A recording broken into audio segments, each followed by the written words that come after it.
ഇസ്രായേലിൽ കേൾക്കുക, നമ്മുടെ ദൈവമായ കർത്താവ് ഏക കർത്താവാണ്. നിന്റെ ദൈവമായ കർത്താവിനെ പൂർണ്ണ ഹൃദയത്തോടും പൂർണ്ണ ആത്മാവോടും പൂർണ്ണ മനസ്സോടും പൂർണ്ണ ശക്തിയോടും കൂടെ സ്നേഹിക്കുക. രണ്ടാമത്തെ കൽപ്പന, നിന്നെപ്പോലെ തന്നെ നിന്റെ അയൽക്കാരെ സ്നേഹിക്കുക. ഇവയേക്കാൾ വലിയ കൽപ്പന ഒന്നുമില്ല.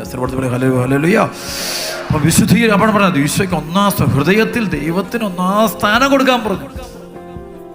എളിമയുള്ളവരൊക്കെ ഈശോ അതുപോലെ സ്നേഹിക്കുന്നു. പലരും സ്നേഹിക്കുന്ന ഈശോ അല്ല. ഇപ്പം പറഞ്ഞപ്പോൾ പലപ്പോഴും കാണാം എല്ലാവരും കേട്ട് വരുന്ന പോലും പ്രാർത്ഥന ഈശോ ആരാധിക്കാൻ നല്ലവർ വരുന്നത്. അത് ഈശോ എന്നുള്ളത് അവർക്ക് ഏറ്റവും അവസാനത്തെ ഭാഗമാണ്. കാര്യസാധ്യത്തിന് വേണ്ടിയുള്ള ഒരു വ്യക്തിയായിട്ടാണ് അവർ ദൈവത്തെ പോലും കാര്യം സാധിക്കാൻ വേണ്ടിയാണ്.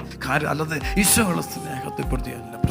അപ്പോൾ പക്ഷേ വചനം പറയാം, ഈശോ പറയാ, ഇതിൻ്റെ ദൈവമായ കർത്താവിനെ പൂർണ്ണ ഹൃദയത്തോടും പൂർണ്ണ ആത്മാവോടും പൂർണ്ണ മനസ്സോടും പൂർണ്ണ ശക്തിയും അങ്ങനെ സ്നേഹിക്കാൻ പറ്റുന്ന കാരണം അവൻ്റെ ഉള്ളിലും വേറെ പലതിനെയും, ചില വ്യക്തികളാകാം, സുഖങ്ങളാകാം, ജോലിയാകാം, ആരോഗ്യമാകാം, വീടാകാം, സമ്പത്താകാം, പേരാകാം, പെരുമയാകാം, പ്രശസ്തിയാകാം, ജടിക പാപമാകാം, മദ്യമാകാം, പുകവലിയാകാം, മയക്കും, ഇതിനെയാണ് കൂടുതൽ സ്നേഹിക്കുന്നത്.